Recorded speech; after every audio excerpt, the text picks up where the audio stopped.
तो चलो बच्चों, आज हम लोग शुरू करते हैं।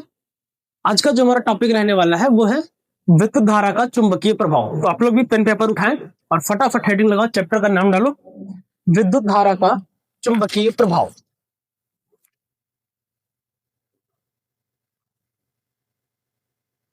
चैप्टर का नाम है विद्युत धारा का चुंबकीय प्रभाव।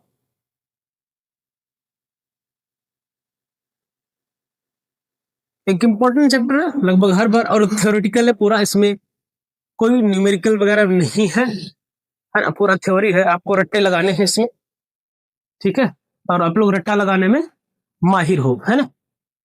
तो चलो शुरू करते हैं।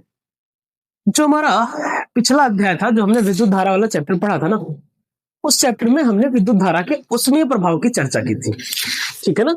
जिसमें हमने आपसे कहा था कि अगर कोई भी विद्युत उपकरण है जिसका रेजिस्टेंस आर है और उसमें आई करंट टी टाइम तक अगर हम प्रवाहित करवाते हैं तो उसमें जो ऊष्मा उत्पन्न होती है एच बराबर होता है आई स्क्वायर आर टी। ये हमने पिछली कक्षाओं में बात कर चुके हैं हम लोग। इस पे आधारित हमने कुछ उपकरण भी देखे, जैसे वैद्युत बल्ब, हीटर, प्रेस, ठीक है, गीजर। ये सब क्या है? ये सब क्या करते हैं भैया? विद्युत ऊर्जा जो आप इसमें करंट सप्लाई करवाते हो, उस विद्युत ऊर्जा को ये किस में बदल देते हैं? उष्मा में बदल देते हैं। जैसे अभी ठंडी आ गई है, बढ़िया, हीटर चला के उसके आगे सामने आराम से बैठेंगे। अब हीटर गर्मी कहां से देगा रहा है? उसमें जो करंट आ रही है, ठीक। तो ये वाला पोर्शन हम लोग कवर कर चुके। अब हमें पढ़ना है विद्युत धारा का क्या कोई मैग्नेटिक इफेक्ट भी दिखाई देता है। तो उसके लिए एक छोटा सा एक्सपेरिमेंट हुआ, और ये एक्सपेरिमेंट किसने किया था? ओरेस्टेड ने, ठीक है। ओरेस्टेड का प्रयोग, इन भाई साहब ने एक एक्सपेरिमेंट किया और उस प्रयोग के जरिए ये बताया कि कोई भी अगर चालक कार है। अच्छा, पहले इनके प्रयोग को देख लेते हैं, है ना, कि इनका प्रयोग कहता क्या है। इनका प्रयोग ये कहता है, इन्होंने क्या एक्सपेरिमेंट क्या किया कि ये एक चालक कार इन्होंने लिया, ठीक है, और इसके सिरों पर इन्होंने एक लगा दी बैटरी। क्या लगा दी? बैटरी लगा दी। चलो, और यहाँ पे कुंजी उंजी अपना लगा दिया, स्विच जिसे कहते हैं। यहाँ पे एक 20 वोल्ट की बैटरी, ये कोई चालकदार, और यहाँ पर इन्होंने एक चुंबकीय सुई रख दी, है ना। चुंबकीय सुई का मतलब हमारा कंपास से है कि जो हमेशा चुंबकीय क्षेत्र की दिशा में आकर के ठहरता है। चुंबकीय सुई की एक खास बात होती है, जो हमेशा उत्तर दक्षिण दिशा में आकर के ठहरती है। नॉर्मली अगर बात करें, जो हमारा कंपास होता है, जो हमारा दिक् सूचक यंत्र है, हिंदी में कहते हैं, है ना, तो उसका मेन काम क्या है? आप कहीं भी रहो, वो आकर के हमेशा उत्तर दिशा में ठहरता है, तो आपको वहां से दिशा का पता लगता है, ठीक। तो यहां पर भी वही कहानी उन्होंने की कि इसमें करंट प्रवाह करवाया। पहले तो उन्होंने बैटरी से जोड़ के रखा, केस नंबर फर्स्ट। कोई करंट वरंट नहीं है, स्विच अभी ओपन है, ठीक है ना। अभी स्विच क्या है भैया? ओपन है, ठीक है, चलो ऐसे मान लेते हैं। अब इन्होंने क्या किया, का एक काम करते हैं, जरा स्विच को बंद करते हैं। तो इन्होंने इस बार स्विच को क्या कर दिया भैया? जो स्विच लगी हुई थी, इस बार इन्होंने स्विच को किया बंद। ये 20 वोल्ट की बैटरी थी, और जैसे ही इन्होंने स्विच को बंद किया, सर्किट बना, इसमें क्या चली? करंट। और जैसे करंट बहना शुरू हो गई, मान लेते हैं यहाँ पे कुछ करंट जा रही थी आई, तो जैसे यहाँ पे करंट गई, इन्होंने क्या देखा कि ये जो चुंबकीय सुई थी वो इस डायरेक्शन में रोटेट हो गई, मतलब अपनी मूल पोजीशन से विक्षेपित हो गई। अभी सिर्फ इतना ध्यान रखो, किधर हुई उससे तुम्हें कोई लेना देना नहीं हो। अभी सिर्फ इस बात से मतलब है कि भैया पहले जब करंट नहीं था तो चुंबकीय सुई ऐसे रखी थी, जैसे हमने करंट फ्लो करवाया तो चुंबकीय सुई अपनी जगह से विक्षेपित हो गई, ठीक। अब ये ऐसे भी हो सकती थी, ये ऐसे भी हो सकती थी, वो डिपेंड करेगा कि आपका ये नॉर्थ पोल है या ये नॉर्थ पोल है, वो उस पर निर्भर करता है। अब ये पोल वोल क्या है अभी आगे चर्चा करेंगे, ठीक। तो इनकी खोपड़ी छटक गई, और ये क्या हो रहा है? जब करंट कोई नहीं जा रहा था तब तो ये चुपचाप ऐसे रखी थी। हमने करंट जैसे ही फ्लो करवाया, ये अपनी जगह से विक्षेपित हो रही है, और ये तो चुंबकीय सुई है। चुंबकीय सुई है तो केवल चुंबकीय क्षेत्र में विक्षेपित होना चाहिए, केवल चुंबक के प्रभाव में। तो अगर चुंबक का प्रभाव यहां नहीं होता तो ये विक्षेपित नहीं होनी चाहिए थी। इसका मतलब कि यहां पर कोई ना कोई चुंबकीय प्रभाव उत्पन्न हो गया। फिर उन्होंने कहा अच्छा एक पुष्टि कर लेते हैं, क्या ये चुंबकीय प्रभाव इसी धारा की वजह से है या किसी और है। तो उस बात की पुष्टि करने के लिए इन्होंने क्या किया कि ये जो बैटरी की ध्रुवता है वो चेंज कर दी। ध्रुवता चेंज करने का मतलब क्या है कि उल्टा, बैटरिया उल्टा कर दिया। अब जब बैटरिया इन्होंने उल्टा किया तो जाहिर सी बात है कि करंट की दिशा भी क्या हो जाएगी, उलट जाएगी, है ना। तो इन्होंने ये कर दिया उल्टा, और जैसे उल्टा किया तो करंट की डायरेक्शन ये हो गई। अब करंट इधर से जाएगी ऐसे, ऐसे, अभी तक करंट ऐसे जा रही थी, ठीक। अब जब उल्टा कर दिया तो देखा कि चुंबकीय सुई की जो दिशा थी वो भी क्या हो गई, पलट गई। तो यहां से इन्होंने ये रिजल्ट निकाल लिया कि भैया ये जो चुंबकीय सुई में विक्षेपण हो रहा है, जो चुंबकीय सुई अपनी जगह से हिल डुल रही है, वो किसकी वजह से हो रही है, इसमें जो करंट बह रहा है इसकी वजह से। तभी तो ऐसा हुआ कि जब करंट की दिशा बदली तो इसकी विक्षेपण की दिशा बदल गई। अगर ऐसा ना होता तो करंट की दिशा बदलने से क्या कोई फर्क पड़ना चाहिए था। इसका मतलब कि ये अगर कोई भी तार है जिसमें करंट जा रहा है, कोई भी तार जिसमें करंट जा रहा है, उस तार में क्या होगा, उसके चारों ओर अपने आप चुंबकीय क्षेत्र उत्पन्न हो जाएगा। तो क्या उन्होंने रिजल्ट क्या लिखा भैया, रिजल्ट क्या निकाल के दिया तुम्हें, तो उन्होंने रिजल्ट निकाल के दिया कि किसी भी धारावाही चालक तार, धारावाही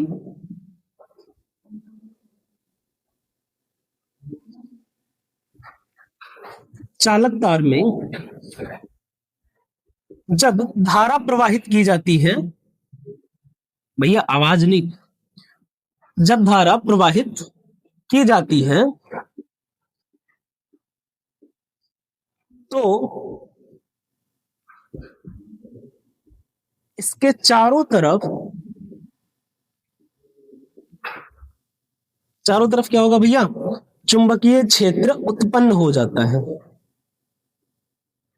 चुंबकीय क्षेत्र उत्पन्न हो जाता है, ठीक है। इसी घटना को विद्युत धारा का ऊष्मीय प्रभाव कहते हैं, सॉरी विद्युत धारा का चुंबकीय प्रभाव कहते हैं। बताओ भैया, परिभाषा स्पष्ट हो गई। चुंबकीय प्रभाव है क्या कि जब हम किसी तार में क्या करते हैं भैया, धारा प्रवाहित करवाते हैं तो वो तार के चारों ओर क्या हो जाता है, एक चुंबकीय क्षेत्र उत्पन्न हो जाता है, और इसी घटना को हम क्या कहते हैं, विद्युत धारा का चुंबकीय प्रभाव कहते हैं। ठीक बात है। अब सवाल ये आता है कि सर ठीक है ये बात हम समझ गए, कोई बात नहीं है, अब आप हमें एक बात और बता दो यहीं पे, ठीक है, कि चुंबकीय क्षेत्र क्या होता है। लेकिन चुंबकीय क्षेत्र को भी समझने से पहले अब हम कुछ बातें करेंगे चुंबक के बारे में, कि भैया ये मैग्नेट क्या होता है। कोई बताओगे भैया मैग्नेट क्या होता है, बताओगे भैया कोई मैग्नेट क्या होता है।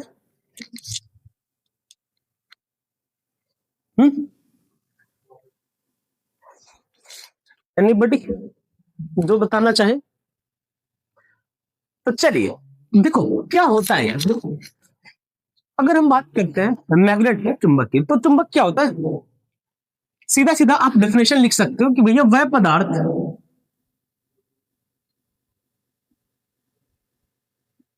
जिनमें चुंबकीय गुण पाया जाता है, जिनमें चुंबकीय गुण पाया जाता है, ठीक है, वो आपके क्या कहलाते हैं, चुंबकीय पदार्थ कहलाते हैं, सीधी सी बात है, या चुंबक कहलाते हैं, जिनमें चुंबकत्व का गुण मौजूद हो जाता है, ठीक। अब ये हमारे पास दो प्रकार के होते हैं चुंबक, अपने पास कितने प्रकार के भैया, ये दो प्रकार के होते हैं।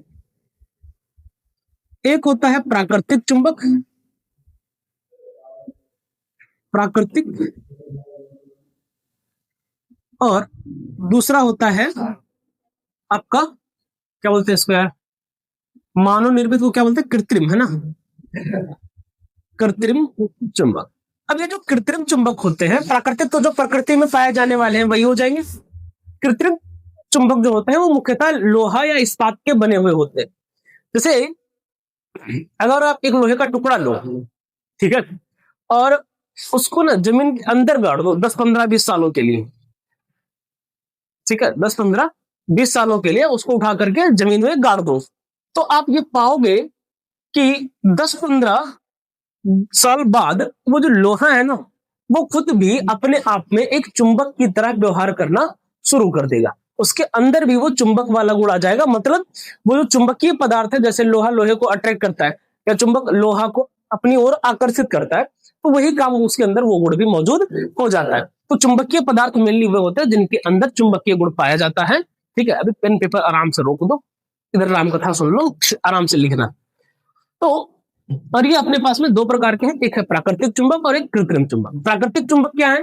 जो प्राकृतिक रूप से पदार्थ प्रकृति में पाए जाते हैं नॉर्मली, ठीक है ना। तो प्रकृति में पाए जाने वाले पदार्थ या पत्थर जिनमें चुंबकीय गुण होता है वे प्राकृतिक चुंबक, और जो मनुष्यों द्वारा निर्मित है वो क्या कहलाते हैं? कृत्रिम चुंबक। और मनुष्य जो बनाता है मेनली वो क्या होते हैं तुम्हारे? तो वो तुम्हारे होते हैं या तो लोहा होगा या इस्पात के बने हुए चुंबक हम लोग इस्तेमाल करते हैं। अब चुंबक की कुछ खास बात है, चुंबक की कुछ विशेषताएं देख लो जरा। चुंबक की विशेषताएं, पहली विशेषता तो ये है,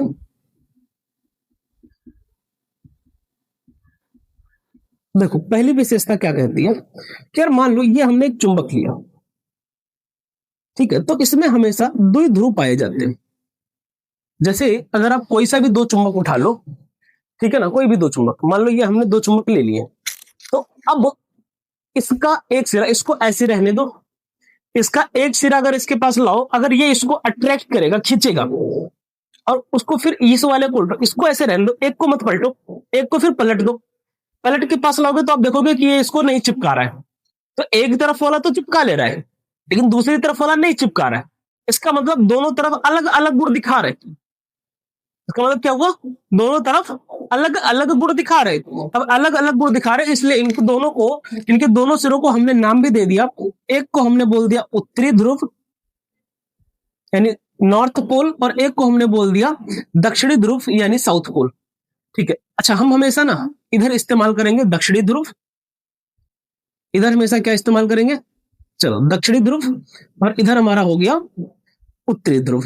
तो ये बात पहला दिमाग में रखना कि किसी भी चुंबक के अंदर दो ध्रुव होते हैं, उत्तरी ध्रुव और दक्षिणी ध्रुव। ठीक, दूसरी विशेषता, दूसरी विशेषता ये कहती कि अगर मैं इनके टुकड़े टुकड़े कर दूं ना, टुकड़े टुकड़े अगर इनके किए जाते हैं, जैसे मान लो इसका हमने दो टुकड़ा कर दिया, इसको यहां से हमने ब्रेक कर दिया, लो इसके हमने दो टुकड़े कर दिया, तो ये तो हमारा क्या था भैया? दक्षिणी ध्रुव था, साउथ पोल, और ये हमारा क्या था? North pole. तो ये तो खत्म हो जाना चाहिए, पर हमने क्या देखा कि जैसे हमने इसके टुकड़े टुकड़े किए तो इसका ये वाला हिस्सा ऑटोमेटिक नॉर्थ पोल बन गया और ये वाला हिस्सा ऑटोमेटिक साउथ पोल बन गया। कहने का मतलब कि इन दोनों को अलग नहीं किया जा सकता। चुंबक के तुम कितने भी टुकड़े कर दोगे वो अपने आप में एक नया चुंबक बन के तैयार हो जाएगा, उसे घंटा फर्क नहीं पड़ता तुमने उसके 1000 टुकड़े किए हैं या 10,000 टुकड़े किए, जितने आप टुकड़े करोगे अपने आप में वो क्या होगा? एक नया चुंबक बनता हुआ चला जाएगा। ऐसा नहीं है कि आपने इसको काटा तो इसका नॉर्थ पोल खत्म हो गया, नहीं। या मान लो आपने इसके और टुकड़े कर दिए,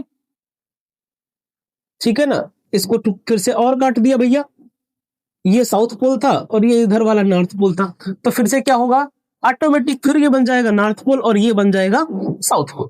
तो अगर हम चुंबक लेते हैं और चुंबक के टुकड़े करते हैं तो अपने आप में वो एक नया चुंबक हो जाता है। इसका मतलब कि चुंबक हमेशा द्विध्रुव के रूप में रहेगा, कभी एकल ध्रुव नहीं हो सकता।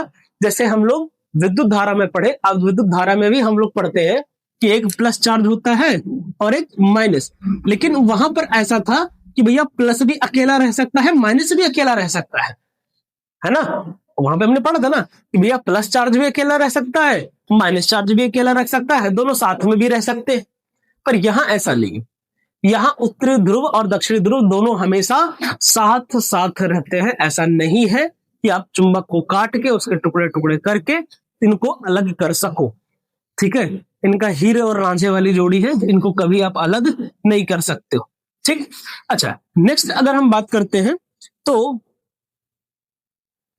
अब ये भी कह सकते हो कि यहां से कि एक अकेले चुंबक का कोई भी अस्तित्व नहीं है। ठीक है ना, हमेशा क्या होगा, ये जब भी पाया जाएगा तो दो ध्रुव के रूप में ही ये पाए जाते हैं। तो ये कुछ हमारे पास में चुंबक की विशेषताएं। और भी आप रख सकते हो कि ये हमेशा क्या होंगे भैया, कि एक हमेशा जो है निश्चित दिशा में ही आकर के ठहरते हैं, हमेशा फिक्स डायरेक्शन में। अब इनकी दिशा उत्तरी ध्रुव दक्षिण ध्रुव इसीलिए कहते हैं क्योंकि आप इसको कहीं भी घुमा के छोड़ दो ना, तो ये हमेशा आकर के क्या करेंगे, उत्तर दक्षिण दिशा में आकर के ठहर जाएंगे। मतलब ऐसा करना है कि आप ऐसे पकड़ो चुंबक को, ऊपर बांध के लटका दो, लटका के कैसा भी घुमा के छोड़ोगे, मान लो इधर उत्तर है इधर दक्षिण है, इसको कहीं भी घुमा के छोड़ दो तो ये फिर आकर के वापस कहां रुक जाएगा, अपने उत्तर दक्षिण दिशा में ही आकर के हमेशा ठहरता है, हमेशा फिक्स एक डायरेक्शन में आके ठहरेगा। लेकिन ये ध्यान रहे कि वो चुंबकीय क्षेत्र होना चाहिए। कहां पर, चुंबकीय क्षेत्र की दिशा में।